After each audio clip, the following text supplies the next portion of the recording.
It's Astrology Roast. I think it needs to sound like a shitty intro, like a funny shitty intro. Hi everyone, and welcome back to your favourite podcast, Astrology Roast. My name's Keren. I'm here with the lovely Etai, as usual. Hi everyone. And because our listeners are so intuitive, I'm sure you can all sense that we're not in our usual place of recording, which is my apartment. We're in a very, very special city, a new and exciting place for both me and Etai. We're in Darwin. Darwin, yeah, which is a very unusual city or territory in Australia. It's a land of extremes, extreme weather, extreme people, extreme sensations. So we're very excited to be here with you and bringing you a special episode recorded on the other side of the world. And I think the best thing about Darwin is that it's just so warm and hot, and we can just wear singlets and we can forget about the Melbourne weather, which is one of my favorite quotes from Keren's grandma is that Melbourne weather is like a woman. It can't make up its mind. But because we are a feminist podcast and because we love these quotes, we're going to focus on actually another quote from one of Keren's grandmas today. And what is this quote, Keren? Well, and I should say before I list this quote is that my grandmother and my mum and my auntie are Cancerian. So just a quick shout out, happy birthday to all the Cancerians. We've met a really special Cancerian here as well. So happy birthday to you. But anyway, tangential Gemini, sorry. My Slovakian grandmother loves to always say, wherever you go, you take yourself with you. So basically it's her subtle way of saying that don't forget your roots, don't be a slut, don't be in the news. Remember who you are, no matter where you are. Don't shame the family. Don't shame the family. And she would never say that. She's a lovely, special woman. But another one of her other quotes is when you're in a 40-degree temperature and wearing a singlet that might expose like half of your arm, she'll be like, aren't you cold? Are you cold in that singlet? I'm like, I'd rather you just say like I look skanky. Anyway. So we decided because we obviously, wherever you go, you take yourself with you. And we went to Darwin. Boy, did we go. What a link to this week's episode. And we have a special guest today on our podcast. And her name is Alina Leikin. Hi, Alina. Hi, everyone. Oh, it's such a privilege to be here. It's such a privilege to have you. And when we thought about the theme, wherever you go, you take yourself with you, you really came to mind because you have migrated to Australia and to Darwin. So where did you come from? Tell us a little bit about your migration story. Okay, well, I feel like before I tell that story, I feel like it's important to disclose my signs. 100%. So we don't out people for them. I think it's better you identify. We also don't judge people based on their star sign ever. Thank you. Well, as an avid listener of the podcast, I do feel like it's important to start off by saying that. You're right. I have a Libra sun and both an Aries moon and an Aries ascendant. But I should just have a caveat on that, which is that my mother, as an Aquarius, who doesn't remember any of my childhood or anything about my life, doesn't actually exactly remember when I was born, the time. So that is the best guess we have of my chart. But I feel very identified with it. So that's what we're running with. Yeah. So my migration story, I guess, starts when I was 5. And that's when we immigrated from Russia to Australia, to Melbourne, Australia. And I think the story that my mum always tells about that migration, which I think does tie into my second migration, is that when we came, we were 2 very little people, both under 5 foot. Especially in Australia where everyone's like tall. Being short is like even, you're shorter in Australia. Exactly. But we came 2 tiny people and it was me and my mum, just the 2 of us. And I had a giant doll that was bigger than me. What was the doll's name again? Vova. That's amazing. Isn't that a male name? It is. It was a male doll. A male doll. Yes. And then we had the giant doll, and then my mum was carrying an enormous stand-up fan because she didn't know if there were fans in Australia. So you came from Russia to start a new life with a human-sized male doll and a stand-up fan. Correct. Okay. Exactly. The fan is very practical. It is. Because it is warm here. And also the doll, because as you said, your mum was doing other things. So you know you needed love and you made sure you had something to provide you with It's love. like I need someone to take care of my child. So I'm gonna get a doll, a male doll. And look, the doll had no eyebrows or eyelashes, but I loved it deeply and kept it through my whole childhood. Where is Vova now? He's gone. Okay. And your mom, as you said, is an Aquarius and Russian.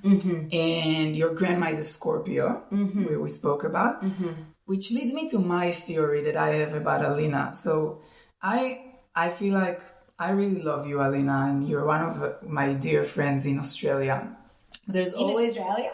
Well, no, like the people that I met in Australia, because I came to Australia 3 years ago. I also migrated in a way. But the people that I met in Australia, you're definitely up there with like my closest friends. And people that I love dearly. There's actually steam coming out of Alina's ears. As a Libran, she's hearing that I'm not the most important person to you and I'm not your bestest friend. You're one of the most important people to me in the world. I don't like the one-off, but fine, we'll just move on. But there was always been a part of you that I felt like I don't know. And I was like, okay, she's a Libra, so she's an air sign, therefore out of my reach. But then when I started to discover more details about your life, like the fact that you came here as a 5-year-old from Russia and your mom is an Aquarius, and when they took a picture of you for school and you had your eyes crossed, they photoshopped it to look like you didn't have your eyes crossed. And all these details, I came to the conclusion that you are a Russian spy. And I think that when you were a kid, your Aquarius mom and Scorpio grandma sent you to like a spy camp, assassin camp. And my theory, Carnegie, probably. In Carnegie or even in Russia, like I'm thinking more 2 years old kid learning how to build a gun, how to like assemble a gun and choke someone or like stuff like that. And I honestly believe that there will be a time when a stranger will come up to you and read a list of random words that will activate you as an cold-blooded assassin, and that's your job on Earth. And I'm waiting for that moment. I hope I'm not your target. I know I might be now after saying you're only one of my favorite people, but I don't know. I really feel like growing up with an Aquarius mom and a Scorpio grandma wouldn't be the easiest thing.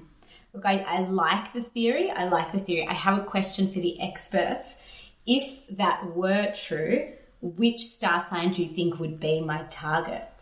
Oh, well, which star sign would I hope to be your target, or which star sign would be your target? Well, we've been travelling in a bit of a pack whilst we've been in Darwin, and there's been some kind of different star signs, I should say. I've been waiting for that moment for you to kind of get out your daggers. Snap, yeah.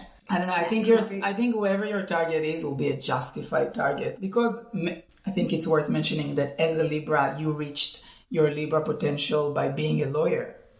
Libras are amazing as lawyers because the scale is their symbol, and they really care about justice and making things right. So any Libra that works as a lawyer is really reaching their full potential. So I'm going to go back to your mom and your grandma because I feel like there's stuff there to unpack. Aquarius mom, Scorpio grandma equals not the easiest childhood. No. I guess maybe I'll just give you a little snippet of how my Aquarius mum and my Scorpio grandmother influenced my... And they're all like 4 foot tall as well. Correct. Powerful women. Very strong women in my family. So my Aquarius mother, as I already suggested when I disclosed my star sign, is quite... doesn't remember anything about my childhood, and since I've had my second migration, which we will come back to, has pretty much called me only to return my calls for 30 seconds at a time. And as a child, she likes to tell the story that when we would be driving in the car and I would be in the back seat, I would just be talking, trying to get responses. And she would just slightly turn up the music and tune me out and just let me chat to myself, because she was just like, or to Vova, but she was just like, I do not have the energy for this child, this Libran child, and her chatting. Love it. And I love whenever you ask her about any memory, she's like, what are you asking for? God, what do you mean? No. Like, I don't... Exactly. How stupid would it be to remember things? Memories are good for nothing. Yeah. A fan, however. A fan. Stand up from Moscow to Australia. And my Scorpio grandmother is quite at the other end of the spectrum. So all throughout my teenage years, we would have crazy screaming fights. And at the end of every single one, which often happened more than once a week, she would disown me as her grandchild. And she would say, that's it. I'm not your grandmother anymore. I'm done with you. And then literally 10 minutes later, she would call me and just be like, so what's for lunch? Or just completely as though nothing had ever happened. I also love, because usually a teenager is the one that's saying to their parents, like, you're not my parents. But I love that it's a grandmother saying, you are not my grandchild. You are not part of the plan. Being a Scorpio transcends the laws of nature. Like, even if you're a grandma or a mother or a sibling, it doesn't matter. Like, the person that is a Scorpio will still have everyone around them disappointing them, and they will disown you. They don't care. Like, blood is not thicker. Blood is not thicker than your paranoia as a Scorpio. And I think also, even to this day, and I've been with my partner who is an Aquarius for more than 10 years, but often if we're all sitting around for dinner, me, my partner, and my Scorpio grandmother, she will say to me in Russian, so, any interesting men at work? And then I turn to my partner and I say, I look at him and I say to her, we've been together 10 years. How can you still be asking this question? And she's like, so what? What's the relevance of that? And just it's like, anyone interesting? Scorpios. I've got patience for Alina's grandmother, but like all other Scorpios, it's too much. It's too much for me. So we're talking today about migration, or, wherever you go, you take yourself with you, which is a quote from Keren's Cancerian grandma. And there's another quote from your other grandma. Yes, my Polish/Israeli grandma, who also migrated from, Eastern Europe to Israel to Australia. Another one of her quotes, my other grandmother, is, I'm just like a feather. I fall wherever I fall and I'm fine. And she's quite chilled out. And she's also, I think, an Aquarius. So we've got one grandmother saying, wherever you go, you take yourself with you, obligation, anxiety, don't forget who you are at any stage. And the other grandma's like, it's all good. You move with the times and you'll be fine. I'm much closer with the more anxious grandmother, and that's where I take most of my lineage. Which leads us to Alina's second migration. And our migration as well. Yeah, so we obviously migrated to Darwin for 10 days. Yeah. And it has been a roller coaster of emotions and transformations. But Alina was here first, right? Mm-hmm. You came here from Melbourne. You migrated to Darwin. Do you feel like you were like a feather, like you just landed wherever you landed and everything was fine? Or was it more of a wherever you go, you take yourself with you kind of migration? Yeah, was it like Elizabeth Gilbert's Eat, Pray, Love? And like pray being like a bird that prays? Or praying like in praying? Look, I think like Keren, I'm much more identified with her first grandmother's quote than her second. For me, this has been a real reflection of wherever you go, you take yourself with you. And look, I have tried to be like a feather. For example, I have tried to adapt to my new surroundings. So in Darwin, I found lots of people are on sports teams, like where they play for fun with other people. They really take it lightly. They enjoy themselves. It's exercise. So I thought, right, I'd be like a feather. I would join a soccer team. But then what that turned out to be was much more wherever you go, you take yourself with you. Because the first game we played, I came, I schmoozed, I really tried to get everyone to like me as I am a Libra. And I really was, trying to get everybody, to include me and feel like I was really part of the team. However, when we were losing halfway through the game, I got very agitated. And when I was subbed off, I found myself screaming instructions at people who I'd met 10 minutes earlier and who 5 minutes before that I was trying to impress. But my Aries lots of Aries in my chart. So the Aries component of my personality just took over and was like... That Aries component, it will take you down. Like as an Aries, I can totally relate. Last night we played a game after dinner. Someone ran like a cute little game, a little bit competitive, but Alina and I were on the same team, and it was just the most stressful experience I've ever